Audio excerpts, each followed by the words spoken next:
Imagina un ejército tan poderoso que podía hacer y deshacer emperadores con un simple golpe de espada. Un grupo de guerreros que estaba por encima de las leyes de Roma, manipulando el destino del mayor imperio de la tierra. Durante siglos, la Guardia Pretoriana fue temida, envidiada y odiada. Pero, ¿cómo un ejército tan influyente terminó siendo destruido para siempre? Traiciones, conspiraciones y asesinatos. El poder de la Guardia parecía inquebrantable, hasta que tomaron la decisión equivocada. Y esa elección selló su destino de una manera brutal. Prepárate para sumergirte en una de las historias más oscuras y dramáticas del Imperio Romano. ¿Qué llevó al ascenso y a la caída de este temido ejército? ¿Cómo Constantino puso fin a los pretorianos de una vez por todas? Quédate conmigo hasta el final y descubre cada detalle de esta impresionante historia. Y si aún no estás suscrito al canal, te invito a formar parte de este viaje épico por el pasado. Tu suscripción nos ayuda a seguir trayendo contenido increíble como este. Así que suscríbete, activa la campanita y ven a desentrañar los misterios de la historia conmigo. Ahora, comencemos. Roma estaba cambiando. Tras años de guerras civiles, traiciones y disputas por el poder, un hombre emergía como el gran señor de la República. Octaviano, más tarde conocido como Augusto, el primer emperador de Roma. Pero sabía que, para mantener su posición, no bastaba solo con gobernar bien, necesitaba protección. Augusto había aprendido una lección valiosa de la historia. Ningún líder estaba seguro sin una fuerza leal a su lado. Julio César, su tío, abuelo y mentor, había sido asesinado en el Senado por aquellos que decían ser sus amigos. Roma era un campo de intrigas, donde la lealtad duraba solo mientras el poder estaba en las manos correctas. Así nació la Guardia Pretoriana, la tropa más temida y poderosa del imperio. A diferencia de las legiones comunes, que estaban compuestas por miles de soldados dispersos por los territorios romanos, la Guardia Pretoriana era un grupo selecto. Solo los mejores guerreros, los más disciplinados y leales eran elegidos. Provenían principalmente de Italia, de familias nobles o de soldados veteranos que ya habían demostrado su valía en el campo de batalla. Pero no creas que era fácil entrar en esta élite. Cada pretoriano pasaba por un riguroso entrenamiento: combate cuerpo a cuerpo, dominio de la espada, manejo del escudo y, sobre todo, lealtad absoluta al emperador. No eran solo soldados, eran guardianes del trono. Y ese prestigio traía muchas ventajas. Mientras que un legionario común servía durante 25 años antes de retirarse y recibía un salario modesto, los pretorianos tenían un camino mucho más corto y lucrativo. Servían solo 16 años, recibían el doble del salario de un legionario, y al final de su servicio, eran recompensados con tierras y grandes sumas de dinero. Además, no tenían que enfrentar largas y extenuantes marchas a través de desiertos y montañas como los soldados comunes. Su base estaba dentro de Roma, donde patrullaban los palacios, protegían a la familia imperial y mantenían el orden en las calles. Cuando era necesario, podían ser enviados en misiones especiales para eliminar enemigos políticos, sofocar rebeliones o proteger el imperio de amenazas externas. Augusto sabía que, aunque Roma seguía siendo oficialmente una república, él era el verdadero soberano. Y la Guardia Pretoriana era su mejor arma para mantener esa ilusión. Siempre vestidos discretamente cuando circulaban por la ciudad, estos soldados eran los ojos y oídos del emperador, capaces de eliminar cualquier amenaza antes de que se convirtiera en un problema. Así fue como, poco a poco, la Guardia Pretoriana se convirtió en mucho más que una tropa de élite. Eran los amos de las sombras, la fuerza invisible que decidía quién viviría y quién moriría en el gran juego del poder romano. Y con el tiempo, se dieron cuenta de que podían hacer mucho más que solo proteger a los emperadores. Podían decidir quién se sentaría en el trono. El tiempo pasó, y la Guardia Pretoriana dejó de ser solo una tropa de élite encargada de la protección del emperador.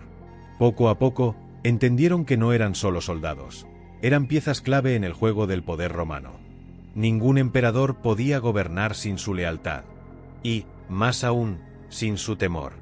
Cuando Augusto creó la Guardia Pretoriana, quería un ejército de confianza, soldados que garantizaran que nadie osaría repetir el destino de Julio César. Pero lo que no imaginaba era que, con el tiempo, los pretorianos no solo protegerían a los emperadores, ellos los harían y los destruirían. Roma era una ciudad de intrigas. Los senadores conspiraban en las sombras, los generales soñaban con usurpar el trono y los ciudadanos eran fácilmente manipulables con pan y circo. Pero había una verdad que nadie podía ignorar. La Guardia Pretoriana era la que realmente decidía quién viviría y quién moriría en el mando del imperio. Los pretorianos pronto se dieron cuenta del tamaño de su poder. Estaban junto al emperador todos los días. Conocían sus secretos, sus debilidades y sus paranoias. Eran los primeros en ver cuando un líder comenzaba a tambalearse, y cuando eso sucedía, la Guardia ya sabía. Era hora de actuar. No pasó mucho tiempo para que los propios emperadores entendieran que su seguridad dependía únicamente de la lealtad de los pretorianos. Y esa lealtad tenía un precio. Generales y senadores temían la furia de la Guardia, y los emperadores pronto aprendieron que, sin un generoso pago, podían perder su protección y, con ello, la vida. Algunos emperadores intentaron mantener a los pretorianos bajo control, distribuyendo oro, tierras y privilegios. Otros, sin embargo, fueron demasiado arrogantes y pagaron el precio. Si un emperador no complacía a la Guardia Pretoriana, su muerte era solo cuestión de tiempo. Eso fue lo que le sucedió, por ejemplo, a Calígula. El joven emperador comenzó su reinado amado por el pueblo y la Guardia, pero pronto su locura y su sed de poder lo volvieron insoportable incluso para sus propios protectores. Cansados de sus excentricidades y de su falta de respeto, los pretorianos decidieron que Roma necesitaba un nuevo líder. En una noche fatídica, mientras Calígula caminaba por un corredor del palacio, sus propios guardias lo emboscaron y lo apuñalaron brutalmente, dejando su cuerpo tendido en el suelo como una advertencia para cualquier futuro emperador que osara desafiar a la Guardia. Después de la muerte de Calígula, Roma se quedó sin líder. El Senado pensó que finalmente podría restaurar la República, pero los pretorianos ya tenían otro plan. Registraron el palacio y encontraron al tío de Calígula, Claudio, escondido detrás de una cortina. Temblando de miedo, Claudio esperaba que también lo mataran. Pero los pretorianos tenían otros planes. Lo levantaron y lo proclamaron emperador, demostrando al Senado y a toda Roma que quienes elegían al gobernante eran ellos, y no los políticos. Con esto, la Guardia Pretoriana dejó de ser solo una fuerza militar para convertirse en la mano invisible que guiaba el destino del Imperio Romano. No solo protegían a los emperadores, los creaban, los derrocaban y muchas veces, los asesinaban. Con el paso de los años, esta influencia solo creció. Cualquier hombre que soñara con el trono sabía que antes de conquistar al pueblo o al Senado, debía conquistar a la Guardia Pretoriana. Sin su apoyo, ningún emperador estaba seguro. Así, de protectores, se convirtieron en los reyes de las sombras. El viejo emperador Augusto había muerto, y en su lugar subió al trono Tiberio, un general experimentado, pero un hombre desconfiado, frío y reacio a la política. A diferencia de su predecesor, no tenía el mismo carisma para tratar con el Senado o el pueblo. Desde el inicio de su reinado, su relación con Roma estuvo marcada por la paranoia y el miedo. Quien controlaba la ciudad en la práctica no era Tiberio, sino la poderosa Guardia Pretoriana. Y al mando de estos soldados de élite, estaba un hombre ambicioso y peligroso, Lucio Helio Sejano. Sejano era más que un simple soldado, era un estratega, un manipulador y, sobre todo, un hombre sediento de poder. Rápidamente se dio cuenta de que a Tiberio no le gustaba la capital y prefería aislarse en su lujosa villa en la isla de Capri. Con el emperador lejos, Sejano asumió el control absoluto de Roma, convirtiéndose en el verdadero gobernante tras las cortinas. Utilizó la Guardia Pretoriana como su instrumento de terror. Senadores que se oponían a él desaparecían misteriosamente o eran condenados por traición en juicios amañados. Sus rivales eran acusados de conspiraciones inexistentes y ejecutados sin piedad. El propio Senado temía pronunciar su nombre sin reverencia, pues en cualquier momento los pretorianos podían irrumpir en sus casas y arrastrarlos a la muerte. Pero la sed de poder de Sejano no tenía límites. No quería ser solo la mano derecha de Tiberio. Quería ser Tiberio. Convencido de que el emperador era demasiado viejo y que su muerte era solo cuestión de tiempo, Sejano empezó a mover sus piezas. Eliminó a todos los posibles herederos al trono y ganó la confianza de la familia imperial. El propio Tiberio, aislado en Capri y dependiente de los informes de su jefe de la guardia, comenzó a confiar ciegamente en Sejano. Pero el juego cambió. En el año 31 después de Cristo, mensajes secretos llegaron a Tiberio advirtiéndole de que Sejano conspiraba para matarlo. El emperador, que siempre había sido desconfiado, no dudó en actuar. Desde su fortaleza en Capri, ordenó la captura y ejecución inmediata de su antiguo aliado. La traición fue rápida y brutal. El Senado, que antes temía a Sejano, se volvió contra él en un abrir y cerrar de ojos. Ese mismo día, el todopoderoso comandante de la Guardia fue arrestado frente a sus propios soldados. Pero lo peor aún estaba por venir. Arrastrado por las calles de Roma, Sejano fue humillado, torturado y finalmente estrangulado en público. Su cuerpo fue arrojado en las escalinatas de la prisión mamertina, donde el pueblo enfurecido lo mutiló y lo dejó pudrirse. Su familia y aliados fueron perseguidos y eliminados uno a uno. El episodio de Sejano dejó una huella profunda en el imperio. Quedó claro que los pretorianos tenían el poder de hacer y deshacer emperadores, pero también aprendieron que, si traicionaban al hombre equivocado, su caída sería aún más brutal. La Guardia Pretoriana nunca volvió a ser la misma. Habían probado el sabor del poder absoluto y no estaban dispuestos a dejarlo escapar. La muerte de Sejano fue solo el comienzo de un largo ciclo de intrigas, traiciones y sangre derramada en los pasillos del poder romano. El joven emperador Cayo Julio César Augusto Germánico, más conocido como Calígula, comenzó su reinado entre aplausos y esperanza. Era hijo del gran general Germánico, amado por el pueblo y los soldados, que lo veían casi como un heredero legítimo de la gloria de Augusto. Desde niño, había acompañado a su padre en campañas militares, y por eso recibió el apodo cariñoso de Calígula, que significa botita, debido a las pequeñas sandalias militares que usaba en los campamentos. Cuando asumió el trono en el año 37 después de Cristo, Roma esperaba con ansias a un líder fuerte y carismático. Al principio, Calígula parecía estar a la altura de las expectativas. Abolió impuestos impopulares, liberó a prisioneros injustamente detenidos y organizó grandes juegos y festivales para la población. Su reinado comenzó con una energía vibrante, y muchos creían que un nuevo Augusto había surgido. Pero esa esperanza pronto se transformaría en miedo y terror. Pocos meses después de asumir el trono, Calígula enfermó gravemente. Los historiadores nunca supieron con certeza la causa. Algunos dicen que fue envenenamiento, otros creen que fue fiebre cerebral. Lo cierto es que, cuando se recuperó, ya no era el mismo. El joven y prometedor emperador se había vuelto errático, paranoico y cruel. Calígula comenzó a creer que era un dios viviente y exigía ser tratado como tal.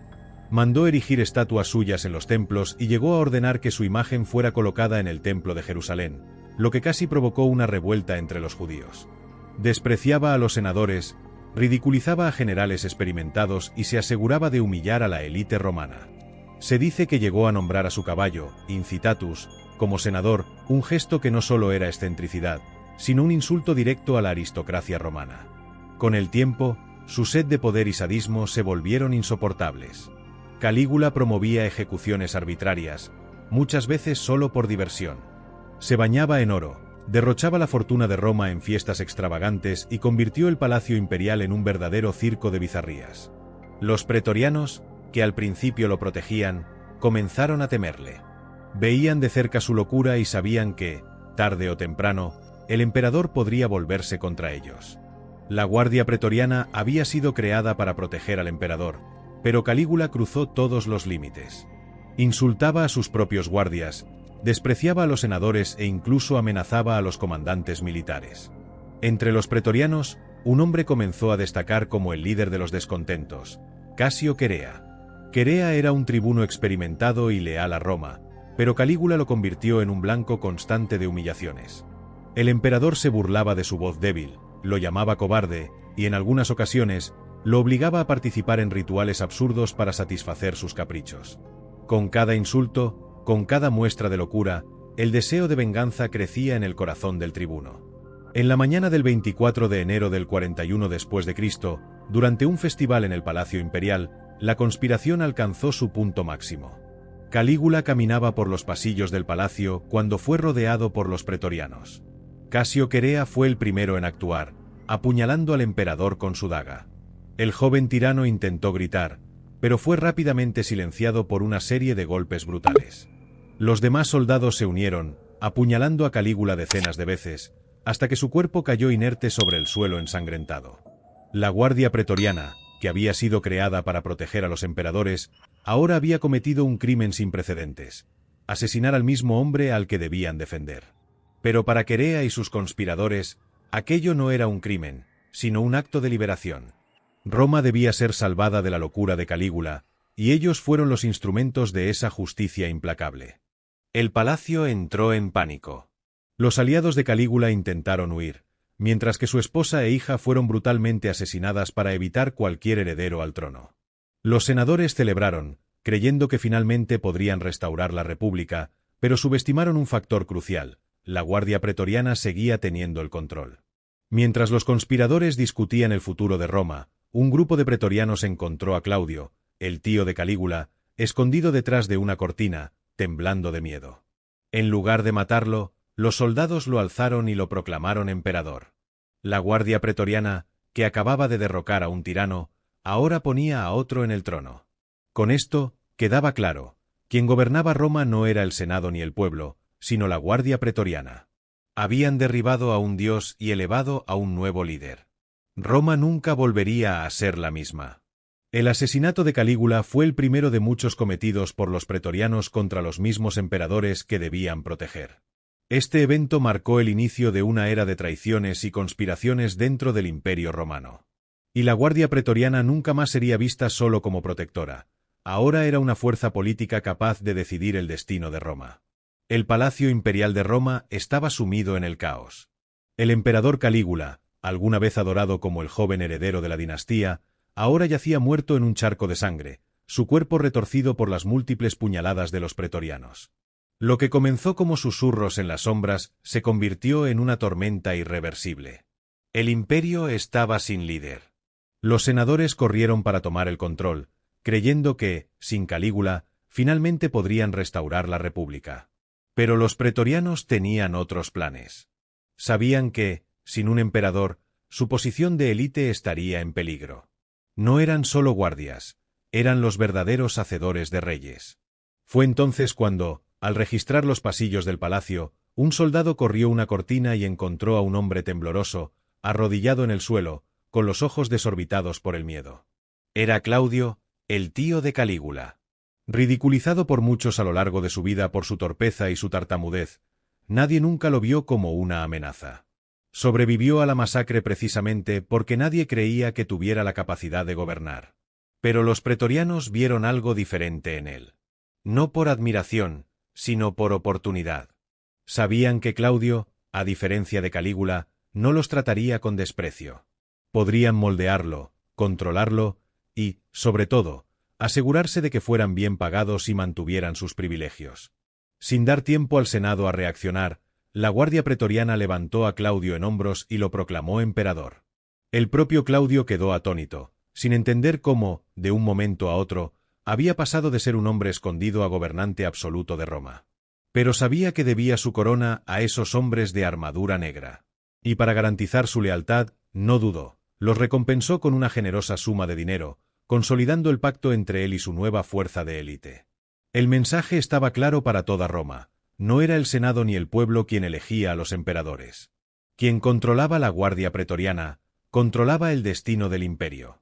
Y por primera vez en la historia, los pretorianos demostraron que podían decidir quién se sentaba en el trono. Y así comenzaba una nueva era de conspiraciones y traiciones, donde la corona del emperador no se conquistaba solo por herencia o por la guerra, sino por el apoyo de los soldados más temidos de Roma. Roma ya había visto emperadores crueles, locos y sanguinarios, pero Cómodo superó a todos. Hijo de Marco Aurelio, se suponía que debía ser un líder sabio, pero se sumergió en el delirio de su propia grandeza. Se veía a sí mismo como un nuevo Hércules, apareciendo en las arenas vestido con pieles de león y luchando como un gladiador, algo impensable para un emperador romano. Su obsesión por el poder absoluto y su paranoia crecieron hasta el punto de ejecutar a senadores, generales e incluso ciudadanos comunes por sospechas de traición. La ciudad que antes respetaba a los emperadores, ahora temía a su propio gobernante. Pero la Guardia Pretoriana, que juraba proteger al emperador, también sabía cuándo había llegado el momento de cambiar el juego. Cómodo no solo los ignoraba, sino que trataba a sus propios soldados como sirvientes de su espectáculo personal. Ese fue un error fatal. En la noche del 31 de diciembre del año 192 después de Cristo, la conspiración alcanzó su punto máximo. Su confidente y prefecto pretoriano, Leto, junto con su amante Marcia y otros senadores, decidieron que Cómodo debía morir. El plan era envenenarlo durante un banquete. Sin embargo, el emperador, que desconfiaba de todo y de todos, vomitó el veneno antes de que hiciera efecto. Pero el destino de un hombre marcado ya está sellado. Cuando Cómodo se retiró a sus aposentos, un esclavo llamado Narciso, que también era su compañero de entrenamiento, fue enviado para terminar el trabajo. Con sus poderosas manos, estranguló al emperador hasta que su lucha desesperada cesó. Roma quedó sin líder, pero la Guardia Pretoriana vio en esto una oportunidad sin precedentes. No elegirían a un nuevo emperador por lealtad o justicia. Venderían el trono. Lo que sucedió a continuación sorprendería incluso a los políticos romanos más cínicos. Por primera vez en la historia, el trono de Roma fue puesto en subasta, y quien ofreciera la mayor cantidad de dinero gobernaría el imperio más grande del mundo. El Senado, impotente, observaba mientras los pretorianos hacían ofertas y discutían valores. El primero en postularse fue Publio Flavio Sulpiciano, prefecto de Roma y suegro de Pertinax, quien intentaba asegurar su posición. Pero, de repente, surgió un nuevo competidor, Didio Juliano, un senador riquísimo que creía que podía comprar su camino al poder. Ofreció una suma absurda de dinero, prometiendo recompensar generosamente a cada soldado pretoriano. La Guardia Pretoriana, siempre en busca del mayor beneficio propio, no lo pensó dos veces. Didio Juliano ganó la subasta y, sin ninguna experiencia militar ni un verdadero apoyo popular, fue proclamado emperador. Pero su victoria fue solo una ilusión. Roma no era una mercancía que se pudiera vender. El pueblo despreciaba al nuevo gobernante, considerándolo una burla. Los generales de las provincias, indignados por la corrupción de la Guardia Pretoriana, comenzaron a movilizarse. Uno de ellos, Septimio Severo, marchó sobre Roma decidido a restaurar el orden. El reinado de Juliano duró apenas 66 días. Sin apoyo, sin aliados y ni siquiera la protección de la Guardia Pretoriana, que ahora lo veía como un estorbo inútil, Juliano fue abandonado. El 1 de junio del año 193 después de Cristo, fue ejecutado en el palacio. El precio del imperio se había pagado con oro, pero cobrado con sangre. Roma estaba sumida en el caos. El asesinato de Cómodo y la vergonzosa venta del imperio por parte de los pretorianos habían expuesto una verdad brutal. Quien controlaba la Guardia Pretoriana, controlaba Roma. Pero los días de ese poder absoluto estaban contados. Cuando Lucio Septimio Severo marchó sobre la capital en el año 193 después de Cristo, no era solo un general sediento de poder. Era un hombre con un plan. Un plan para erradicar, de una vez por todas, la influencia corrupta de los pretorianos. Al entrar en Roma, Severo no cometió el error de enfrentarlos directamente. Los engañó. Convocó a los pretorianos al campo de Marte, bajo el pretexto de un discurso imperial. Los soldados, confiados, marcharon hasta el lugar vistiendo sus armaduras relucientes y portando sus estandartes. Al fin y al cabo, ya habían derrocado y elevado emperadores antes. ¿Por qué temerían a Severo? Pero el emperador tenía otras intenciones. Tan pronto como los pretorianos estuvieron reunidos, fueron rodeados por las tropas leales a Severo, veteranos endurecidos por la guerra. Un pesado silencio invadió el campo. Entonces, Severo habló. Su voz resonó con autoridad y desprecio.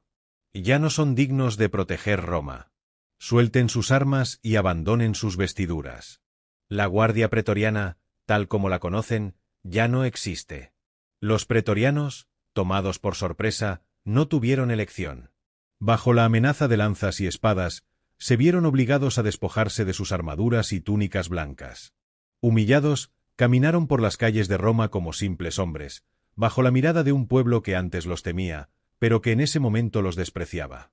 Pero Severo no se detuvo allí.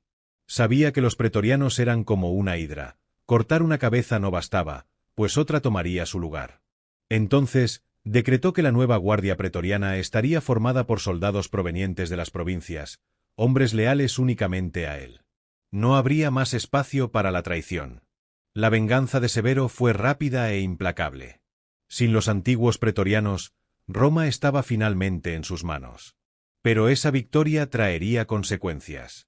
La sustitución de la vieja guardia representaba un golpe al corazón del poder senatorial y a la estabilidad del imperio.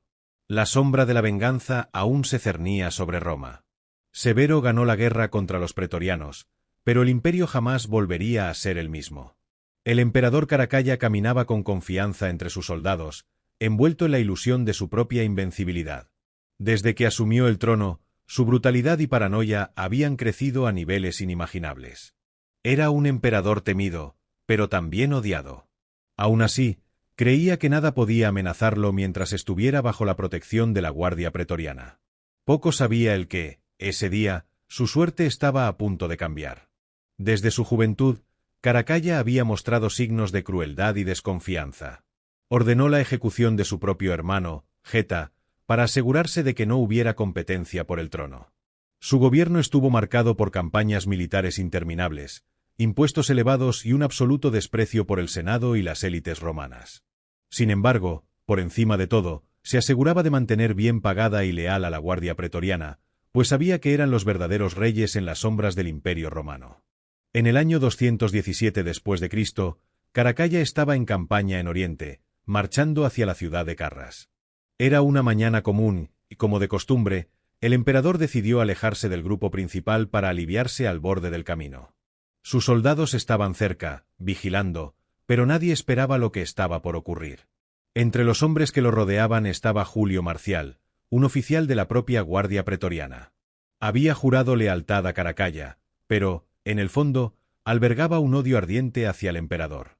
Caracalla lo había insultado repetidamente y, peor aún, se había negado a ascenderlo. Para Marcial, esa fue la gota que colmó el vaso. En su mente, era un soldado digno, un hombre de honor, y ser tratado con desprecio por un déspota sanguinario como Caracalla era algo inaceptable. El momento perfecto había llegado. Caracalla estaba solo, vulnerable, de espaldas a sus guardias. Con una mirada rápida a los lados, Marcial avanzó.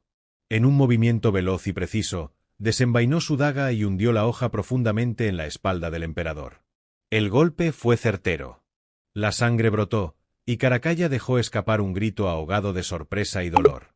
Sus ojos se abrieron de par en par en una mezcla de asombro e incredulidad.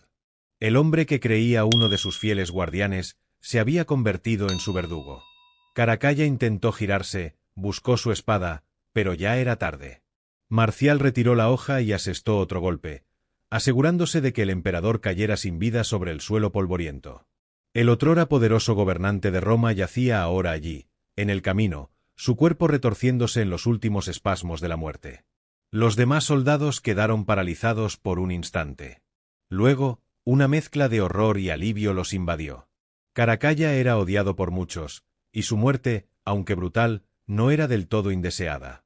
Sin embargo, nadie podía permitir que un emperador muriera sin consecuencias. Los pretorianos sabían que, independientemente de sus sentimientos personales, había un problema que resolver: ¿quién gobernaría Roma ahora?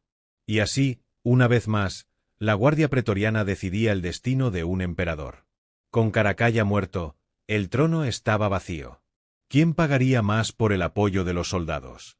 ¿Quién tendría suficiente influencia para sentarse en la silla más poderosa del mundo? Los ojos de los pretorianos se posaron en Macrino, el prefecto de la guardia, quien rápidamente se presentó como el nuevo emperador. No era senador ni un heredero legítimo, pero sabía exactamente qué decir y, lo más importante, sabía cómo comprar la lealtad de los hombres armados a su alrededor.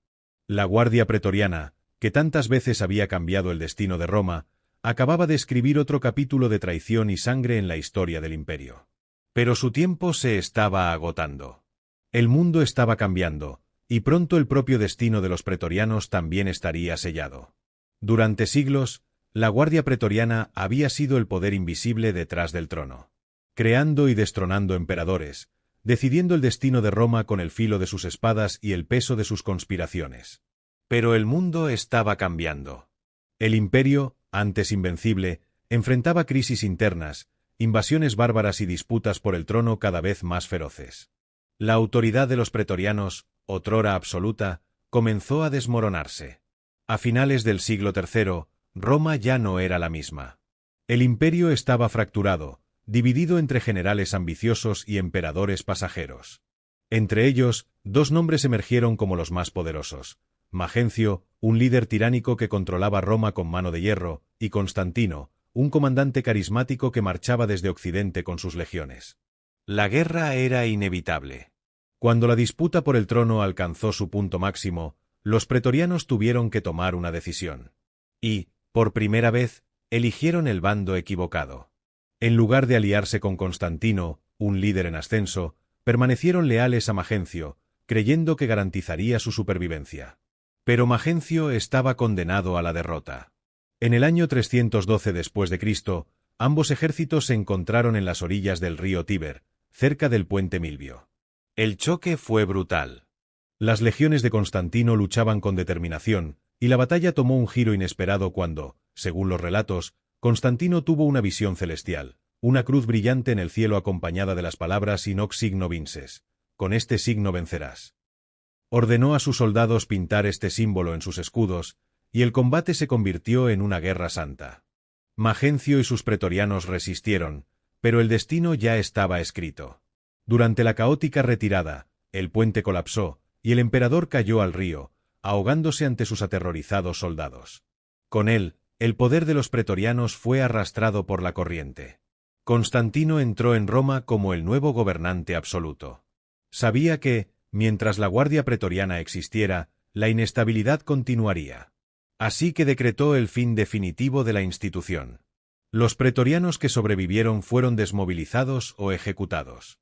Sus cuarteles fueron destruidos. Nunca más Roma sería rehén de la ambición de una guardia imperial. La guardia pretoriana, que durante siglos había controlado los bastidores del poder, desapareció para siempre. Durante siglos, la guardia pretoriana fue la sombra que se cernía sobre los emperadores de Roma. Un ejército de élite, creado para proteger, pero que rápidamente se convirtió en una fuerza temida, manipulando el destino del imperio con puño de hierro.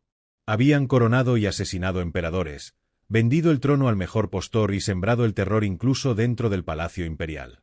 Pero todo llega a su fin. Y ese fin llegó de la mano de Constantino y... Después de su victoria en la batalla del puente Milvio, en el año 312 después de Cristo, Constantino entró en Roma como el nuevo señor absoluto del imperio. Su ejército triunfante marchaba por las calles, mientras los ciudadanos, aliviados por la caída de Magencio, aclamaban su nombre. Pero el emperador sabía que su misión aún no estaba completa. Había un enemigo dentro de las murallas, la guardia pretoriana. Estos soldados, que durante tanto tiempo habían decidido quién gobernaba Roma, habían cometido un error fatal al apoyar a Magencio. Constantino jamás olvidaría esa traición. Su poder no podía ser amenazado por un grupo que, en cualquier momento, podría volverse contra él, como lo habían hecho con tantos otros gobernantes. La decisión fue rápida y brutal.